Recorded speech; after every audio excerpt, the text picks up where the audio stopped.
Some things that I wanted to mention in my last video that I didn't mention, some things that really help you um, cope with anxiety, depression, and bipolar. For me, I like to, I have a spending problem, so I have an issue with buying things. When I buy one pair of shoes, I have to buy like all the colors. It's just really, it's like OCD, you know what I mean?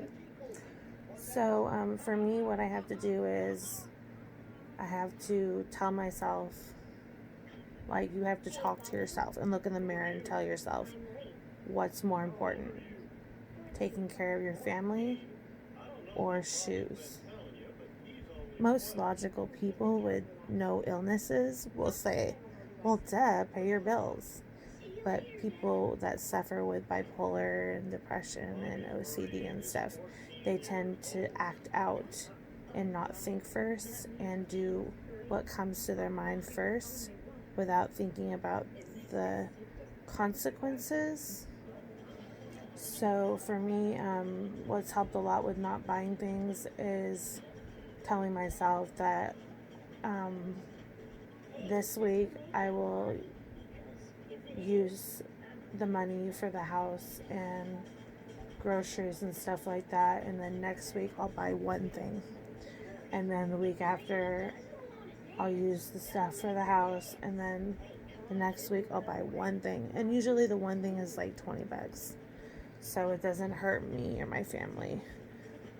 Another thing that I do that helps me is cleaning and organizing, which is also part of my OCD. I'm very organized, as you can see.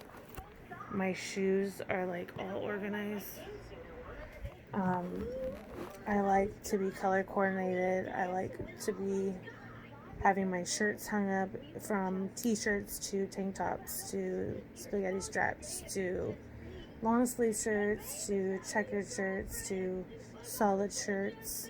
I'm just like that with OCD. I have all my jeans together in a big tub.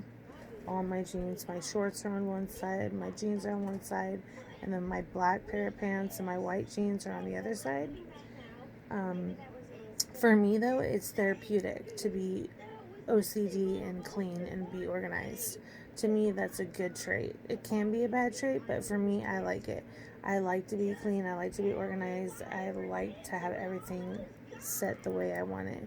But it can annoy people sometimes. Like, I see like a tissue on the floor and it's like I have to pick it up. You know what I mean?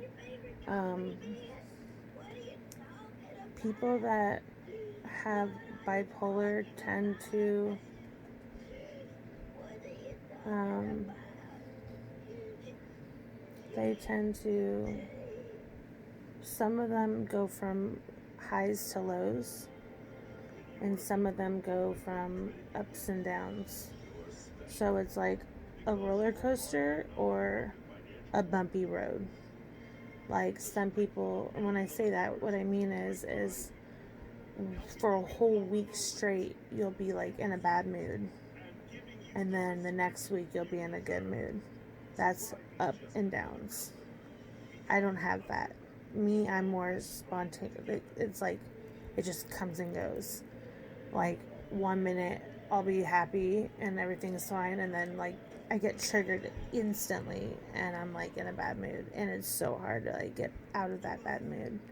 And one thing I really push on people is to learn about your triggers, what triggers you, and let the people know around you what triggers you, so that they try, if they could, not to trigger you, because triggers are really hard to control.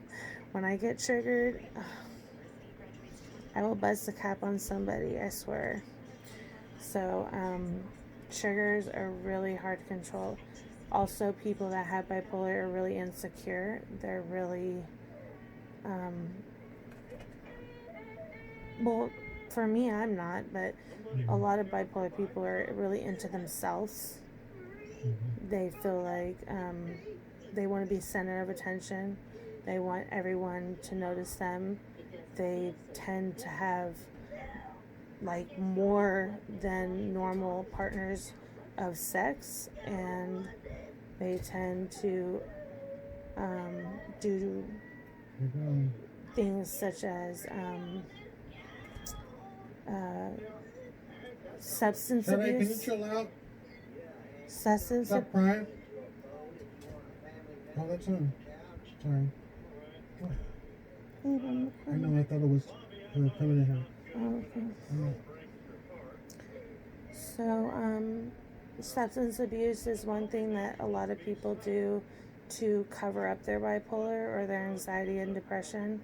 Like, I know a lot of people feel like they need to smoke weed to make their depression go away or to make their anxiety go away.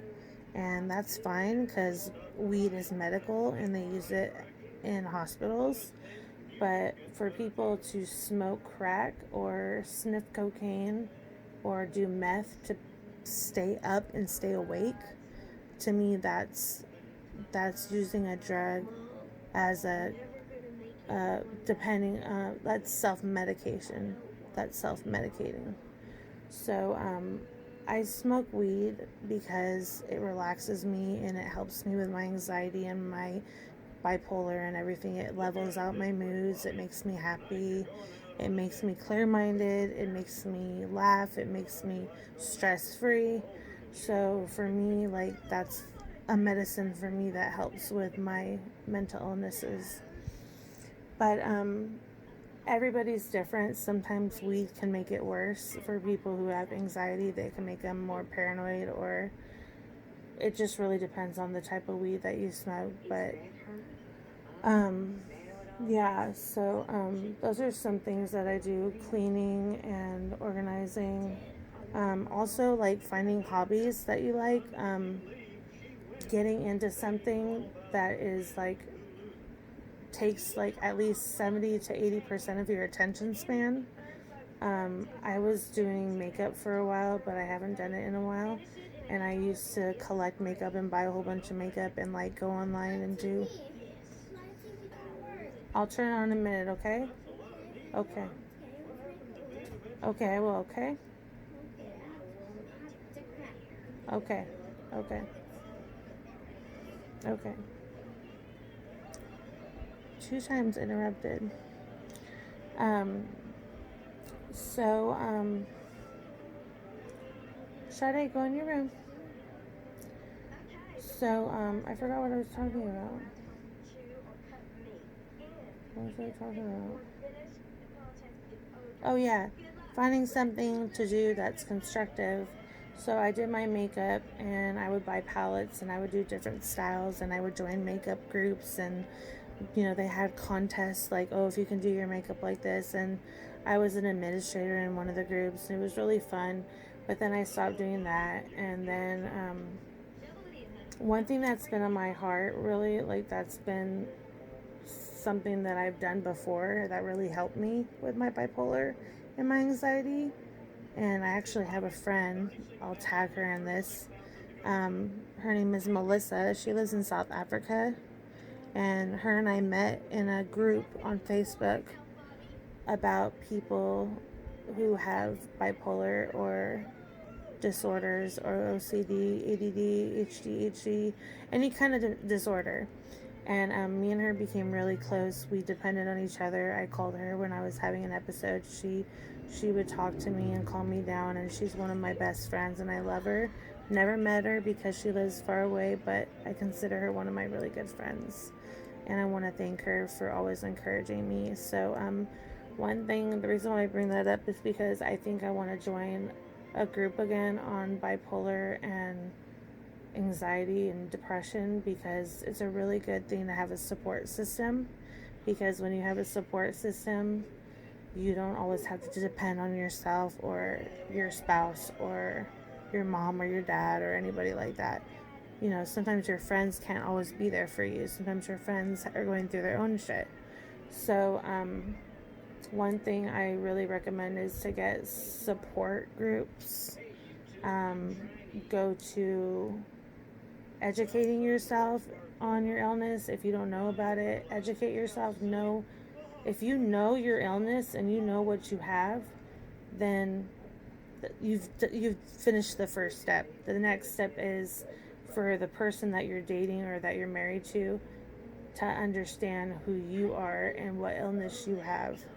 But first, you have to understand what you have and the illness that you have. You have to understand it first because it starts with you. And I was told that by my friend Sam. Shout out to Sam. So she's another person that's really like helped me get through some stuff, and I still haven't hung out with her, but the coronavirus is crazy. So I want to shout out to her for being a really good friend and always just like continually like encouraging me and texting me and making me feel like I'm important and that I'm thought of, and she just makes me feel like I'm a really good person, and I really appreciate that. So those are just some things that I do to help with my anxiety. One thing I do that I notice helps me is an app that I downloaded. My mother-in-law told me about. It's called Colorfy, and it's like these pictures, and you get to pick which color you want to color the picture, and you can like zoom in and like color it, and it picks it, and then like when you're all done coloring, then it has like a really pretty picture, and you can like post it on Instagram or whatever. But I've done that a couple times, and it actually is really addicting. Like, I can't stop. Like, some of the apps are free, some are not. Some have music, some don't. Some have numbers, some don't. But just find what you like, and I'm sure you'll like it. But it's really relaxing. It's something that I can just like sit on the couch and do and just get into full on. So I just wanted to share that. And if you have any questions on bipolar, manic depressive, mania, or depression, and anxiety and OCD, or any other things, feel free to comment below, and I can message you and give you as much info as I can. I have books on bipolar. I have books on anxiety. I have books on I have to go. My daughter needs me. But just like and comment and subscribe to my channel. Thanks, guys. Hi.